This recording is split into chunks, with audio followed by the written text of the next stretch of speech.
O classicismo é uma das escolas mais importantes da literatura, simplesmente porque ela faz parte de uma mudança cultural gigantesca chamada Renascimento, que alterou todos os paradigmas da cultura mundial. Olá, tudo bem? Sejam todos muito bem-vindos. Esse é o Últimos Leitores do Mundo e hoje nós vamos falar sobre o classicismo, que nada mais é a escola literária do Renascimento. Ele é a forma que o Renascimento atingiu a literatura, criando novos paradigmas, até mesmo para a própria literatura, porque o ser humano passou a ver o mundo de uma forma completamente diferente, né? A gente vê aí a criação da prensa, a gente vê principalmente como literatura, né, portuguesa que a gente vai falar aqui, a criação do Tratado de Tordesilhas, enquanto acontece o classicismo, o descobrimento, né, entre aspas, das Américas e assim por diante. Além disso, o Renascimento, ele é a ruptura completa, né, entre a igreja e o homem. O ser humano passa a ser de teocentrista para antropocentrista, né? Ele passa a focar mais em si do que nos outros. A razão, nesse exato momento, ela passa a ser o grande motivo que movimenta o homem. Ele é o grande motivo que movimenta a humanidade. Isso é muito incrível. As principais características do classicismo são, a primeira é que ela é uma literatura mais universalista.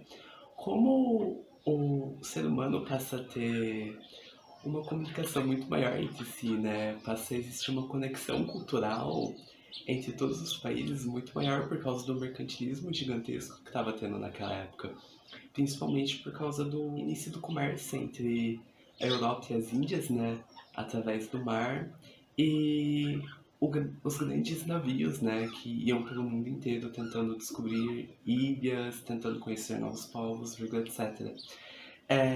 Então isso acabou criando uma literatura mais universalista, uma literatura que abrange mais as pessoas, abrange mais as culturas.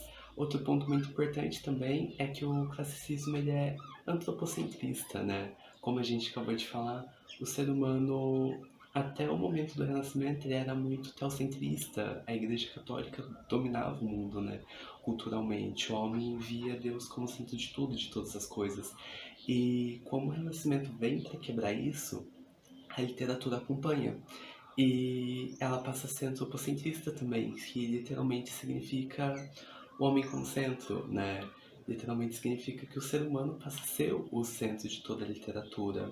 Tanto que, acompanhando com isso, a gente vem também com uma característica muito forte, o hedonismo, né? Que é literalmente a busca pelo prazer. O ser humano ele volta a ter dentro da sua literatura uma busca por um prazer muito grande. Tanto que surge ali também o Carpe Diem, que é literalmente o viver o agora, viver o momento, a valorização do momento, porque as coisas estão passando, a vida está passando, a vida vai acabar, então vamos aproveitar.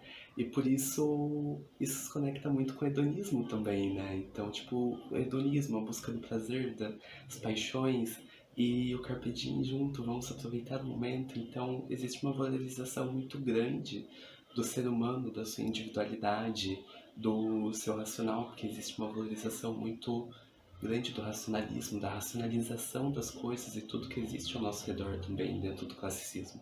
Se você já assistiu esse vídeo até aqui, por favor, já curte, comenta, compartilha, que a gente já vai voltar pro seu vídeo. Beijo. Outro ponto muito importante que a gente não pode deixar de tocar é o resgate e a valorização da cultura greco-romana e de seus deuses. Dentro do classicismo, a gente vê uma busca dentro da literatura muito grande da revalorização dos deuses e das deusas gregas. Você vê isso de forma muito nítida, né? Existe uma personificação muito grande dentro dessa literatura, onde os deuses gregos eles passam a ser reverenciados como formas da natureza, eles são personificados como formas da natureza.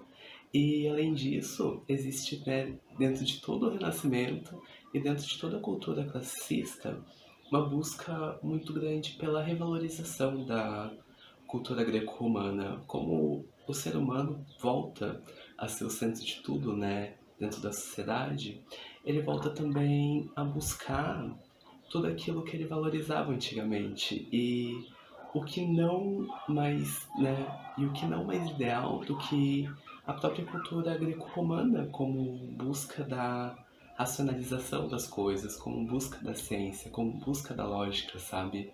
Isso é algo muito incrível.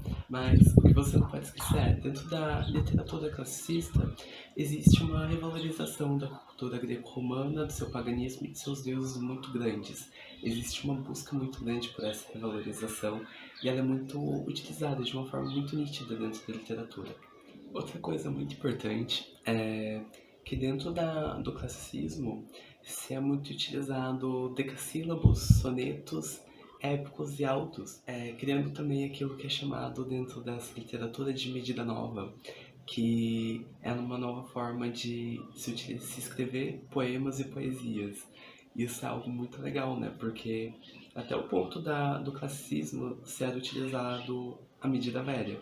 E aí dentro do classicismo existe esse rompimento e passa a se utilizar a medida nova, onde se é muito usado sonetos, autos, épicos e o outro que eu esqueci o nome, mas que eu já disse antes.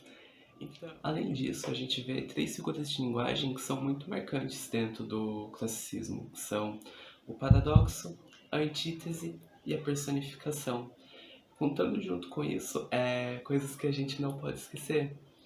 O classicismo é literalmente o renascimento cultural dentro da literatura, como o renascimento aconteceu dentro da literatura. Coisas que você não pode esquecer.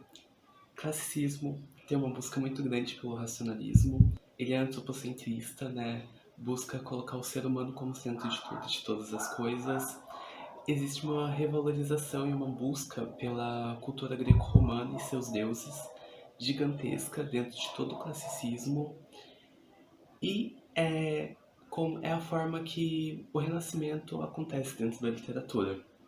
Além disso, algo muito legal, alguns artistas muito importantes dessa época são Michelangelo e Leonardo da Vinci. E dois autores muito importantes que participaram dessa época, se eu não me engano, é Shakespeare e Luís Vaz de Caminha, que é o maior escritor, né, português da época e um dos maiores escritores que já existiram dentro da história de Portugal.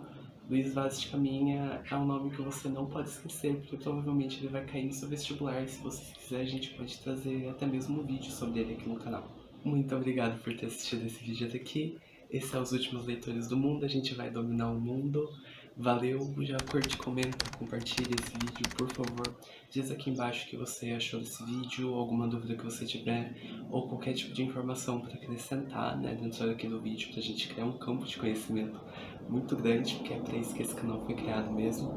E qualquer sugestão de vídeo pode deixar aqui embaixo também, tá bom? Beijo, muito obrigado por ter assistido esse vídeo até aqui. Os Últimos Leitores do Mundo vão dominar o mundo, com certeza. Valeu!